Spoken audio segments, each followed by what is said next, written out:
बुद्ध धम्म और पुनः जन्म से संबंधित महत्वपूर्ण प्रश्न और उसके जवाब। तो स्वागत है आपका मेरे साइंटिफिक हिस्ट्री स्टोरी चैनल पर। तो चलिए शुरू करते हैं। बुद्ध धम्म और पुनः जन्म से संबंधित सवालों में पहला सवाल यह है, हम मनुष्य कहाँ से आते हैं और कहाँ जा रहे हैं? जिसका उत्तर यह है, इस प्रश्न के 3 संभावित उत्तर हैं। जो लोग ईश्वरों में विश्वास करते हैं साधारणतः दावा करते हैं कि जब व्यक्ति की रचना की गई तो उनका अस्तित्व नहीं था। तब उनमें ईश्वर की इच्छा से प्राणों का संचार हुआ। ये अपना जीवन बिताए और तब अपने जीवन में विश्वास और कर्म के अनुसार वे सनातन स्वर्ग या नरक में जाते हैं।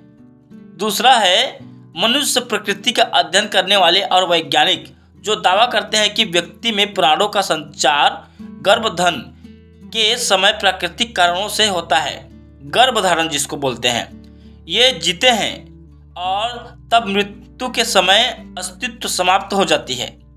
बुद्ध धम्म इनमें से किसी वर्णन को स्वीकार नहीं करती। पहला बहुत सारे नीतिगत समस्याओं को जन्म देती है। यदि परोपकारी ईश्वर सचमुच हम में प्रत्येक की रचना करता है तो इसका वर्णन करना बहुत ही मुश्किल होगा। क्यों? बहुत सारे लोग भयानक विकृति रूप से जन्म लेते हैं, या जो नहीं जन्मे हुए बहुत सारे बच्चे गर्भपात का शिकार क्यों हो जाते हैं? ईश्वरवादी वर्णन के साथ एक और समस्या यह है कि यह बहुत ही अनुचित प्रतीत होता है कि एक व्यक्ति को नरक में भारी पीड़ा से गुजरना होता है, जो अपने 60 व 70 साल तक पृथ्वी पर किए 60 या 70 वर्ष का अविश्वास और अनैतिक जीवन सनातन यातना का अधिकारी प्रतीत नहीं होता। इसी तरह 60 या 70 वर्ष का सदाचारी जीवन के बदले सनातन स्वर्ग में आदर बहुत ही छोटा प्रतीत होता है। दूसरा वर्णन पहले से ज़्यादा अच्छा है और इसके पक्ष में ज़्यादा वैज्ञानिक प्रमाण हो सकता है, लेकिन अब भी बहुत सारे प्रश्न अनुत्तरित हैं। कोई भी घटना इतनी गूढ़ बुरा कैसे हो सकती है? जैसे कि मस्तिष्क चेतना, वीर्य और अंडाणु के साधारण योग से विकसित होती है, वह भी सिर्फ 9 माह में। और अब मनोविज्ञान की प्रामाणिक शाखा है। मानसिक संक्रमण जैसी घटना मस्तिष्क की भौतिकवादी मंडल में शामिल करना दुरूह कार्य है। मनुष्य कहाँ से आते हैं और कहाँ जा रहे हैं, इसका सबसे संतोषजनक उत्तर बुद्ध धम्म देती है। जब हम मृत्यु को प्राप्त होते हैं, मस्तिष्क द्वारा विकसित सभी प्रक्रिया व गुण विकासशील अंडाणु में पुनः स्थापित हो जाती है। इस तरह व्यक्ति आगे बढ़ते हुए अपने पिछले जीवन और नए परिवेश में सीखते हुए अपने मानसिक आदतों में परिवर्तन करता है। व्यक्तित्व का पुनः निर्माण सचेतन प्रयास से और कुछ कारक जैसे शिक्षा, माता पिता का प्रभाव और समाज द्वारा होगा। मृत्यु के बाद यह एक बार फिर नए अंकुरित अंडाणु के रूप में स्वयं को पुनः स्थापित करेगा।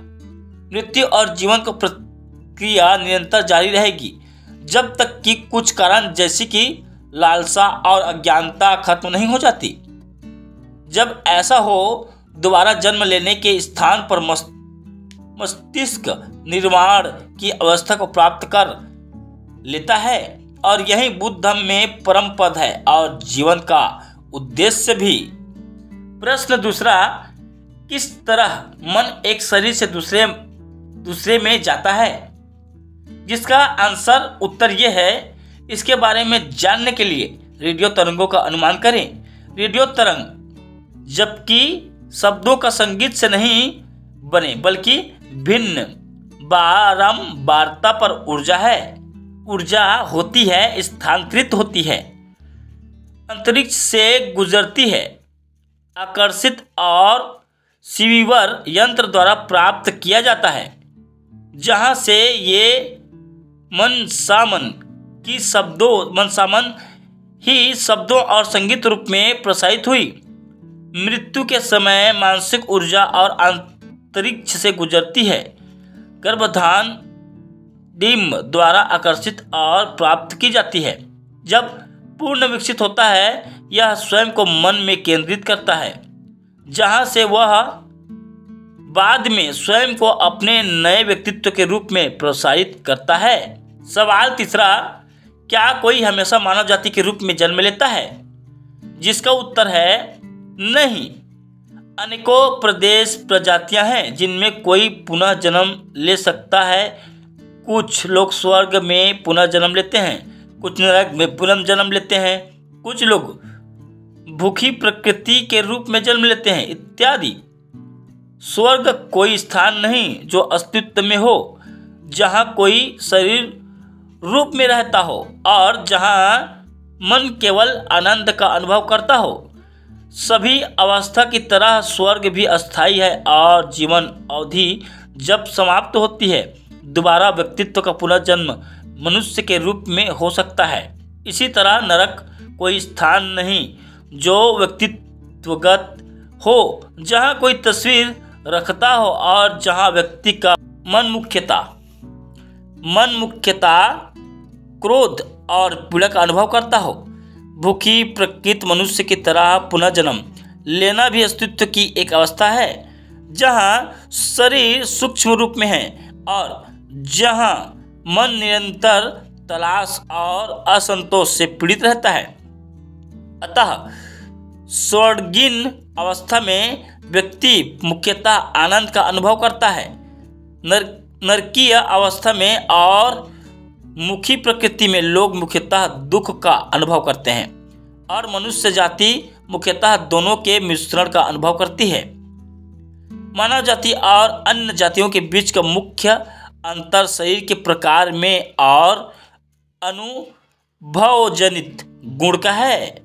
सवाल चौथा, क्वेश्चन चौथा, व्यक्ति का पुनः जन्म कहाँ होगा? इसके निर्वाहक तत्व क्या हैं? उत्तर, काम सबसे प्रमुख कारक है, लेकिन केवल यही नहीं प्रभावित करता है कि हमारा पुनर्जन्म नहीं होगा और जीवन किस प्रकार का होगा। काम शब्द का अर्थ होता है क्रिया और यह हमारे इच्छा रूप मानसिक क्रिया को इंगित करता है। दूसरे शब्दों में हम क्या हैं इसका निश्चय भूतकाल में हमारे सोच और क्रिया का फल है।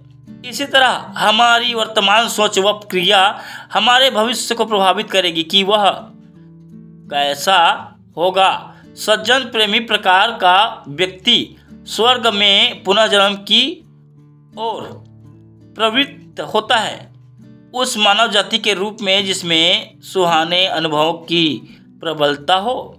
क्रोधी, चिंतित व अत्यधिक कठोर व्यक्ति नरक प्रवेश में पुनर्जन्म की ओर प्रवृत्त रहता है, या उस मानव जाति के रूप में जहां आनंद न देने वाले मनुष्य अनुभवों की प्रबलता हो।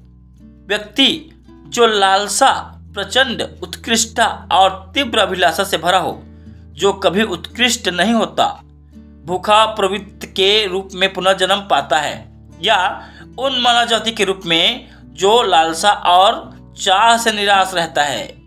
इस वर्तमान जीवन में जो भी मानसिक आदतें तीव्रता से उत्पन्न की जाती हैं, साधारणतः अगले जन्म में जारी रहती है।